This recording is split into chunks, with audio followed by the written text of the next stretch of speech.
way to become a television host, right? Which she is doing. Love Island, like now the Emmys, right? They're really grooming her to be this TV host. So Nene returns to NBC. What do you think this means on E? People were like, girl, why would you come back to the network that did you so dirty? And then people were basically like, anything for a check. She'll do anything for a check. She needs the money. What do you make of this? And a lot of people thought she did really well. They thought she was great hosting the Emmy after show. So what did you think? Well, it's funny because by the time you hear this, I will have recorded a new episode with my very good friend, actually a good friend, unlike the Sarge, but you do know my friend, the Sarge. I do. The Sarge. Melissa Rivers. I mean, let's not forget Miss, right?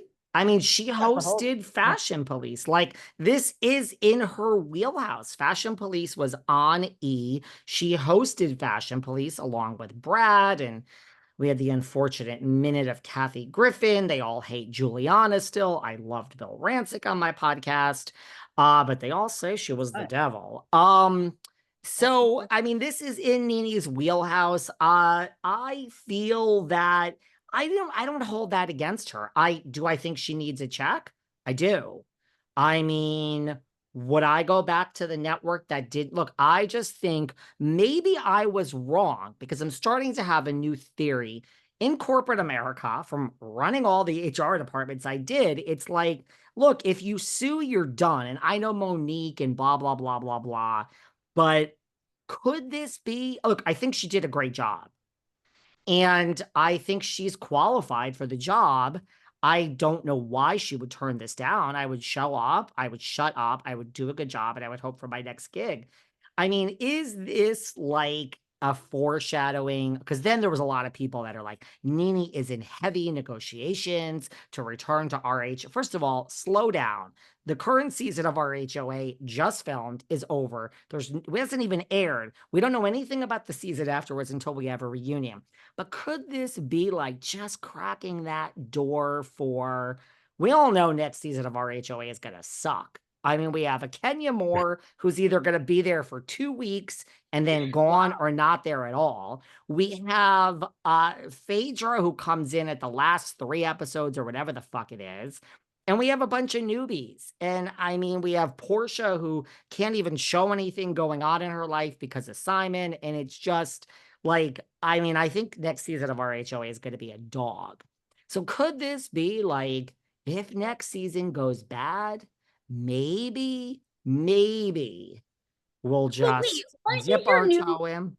But since you've worked so many years in corporate, what is your theory now? That basically you can sue your like employer, but you can still work there? Like, you think that companies are becoming desperate? So like, okay. No, I think if you are in a corporation and you sue, you can never go. I mean, we would be desperate to fill a job. And this is at a lot of different places. By the way, guys, I've wasted so many opportunities in my career to sue. Once you run HR, you realize, I mean, especially one. Well, me too. I was fired from this one job. I oversold myself, girl, as a corporate lawyer. And I was fired within the first 90 days because they had to pay the recruiter fee. They didn't want to pay it. And there was no reviews against me because who gets a review in the first 90 days? And it was a conservative company, corporate tax, baby.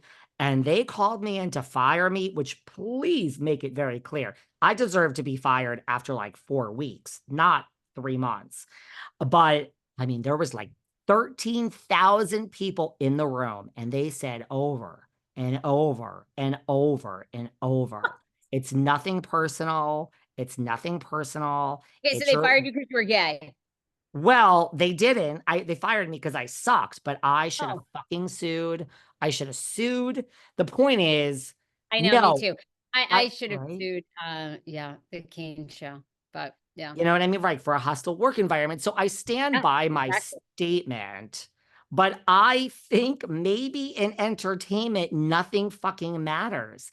And look, we all get over things. I mean, I've had feuds with people that then it's like, oh yeah, you want to work together or whatever. It's like, I don't know. Don't you think you're the one that always used to tell me, oh, this industry is all about people are over things within a minute and blah, blah, blah. I'm going to have to ask Melissa about this one too. But like, I don't know. Could this I don't know. I don't even know why she is back. I have no idea why she is back shocking? in NBC.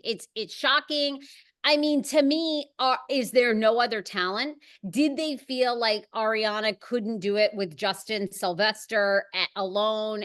They couldn't get anybody. Does just nobody watch? They're so desperate. Like, okay, Nene coming back to the network that she's apparently still in litigation with will get people watching. I have no words. Is it that, Bravo, the actual network of Bravo and the network of E are, even though they're under the NBC umbrella, are run so separately that, she's really suing Bravo Network and Andy Cohen and the executives there, and NBC's part of that, but not E. I don't know. I was shocked. She looked good. I mean, kind of like the trend now for everybody. I'll probably end up doing it. So I don't even know why I'm bashing it. But, half of the time when Nene was posting these videos, she doesn't even look, she looks AI filtered. Like she looks completely, it's like, is this a whole new person? She looked great. I mean, she has that personality that everybody likes. I have no clue why she is back if she remains in litigation with Andy Cohen. I have no clue. Well, that proves my point even more. It doesn't make sense. You mean to tell me you couldn't get Brad Goreski, Rachel Zoe? Now, mind you, half these people are not interested or would cost way too much money, but you can't get them. You can't get Melissa Rivers. You can't get who's the Queer Eye guy now that replaced Carson that actually focuses on fashion. I don't watch it, so I don't know. No. It's no Karamo's Lifestyle, and it's not Tan France. Is it Tan? I think who does the fashion? I don't know. It's not Bobby Burke. Maybe it is Tan. I don't really care. I don't watch the show, nor do I want to. But I mean, there's a million, to your point, people. Xana Rossi Roberts, Nina Garcia. Yes, there's 800,000 people they could have gotten who would have taken the exact same salary as Nene. I mean, Zoe probably wanted a gazillion dollars, as probably Brad does. Brad's too busy traveling with Gary. So my point is, like, yeah, that proves my point. Like, we need Nene because we have to start dipping our toe into the water. Did she show up? Was she difficult? And don't fucking read it. I don't want to hear your bullshit about reading into that comment about difficult. I mean difficult because she has a reputation for being fucking difficult and didn't want to be on the goddamn show when she was on it. Same as Bethany. There's lots of people, I mean, that have that reputation. So, I mean, that's what I mean? That proves my point. Like, is this just, we need Nene just to see how this goes? Are we getting emails after? Are we getting calls? Did she not like her edit? Did she not like the camera angle? Or was she just like, thank you very much for the opportunity? Okay, let's do another opportunity with Nene. I mean, that's how it works. Again, self-aware David deserved to be fired from the job I just told you about. You want to keep a job in corporate America, you show up, you say thank you, you take your check, and you go home. Period. What do you think? I don't know. I don't know what to make of this. It is, I don't know what to make of it. In a way, I feel like it's, in our industry of entertainment, I've been in television and SAG-AFTRA for a long time. I mean, there is kind of this feeling like it's over. Like this 2025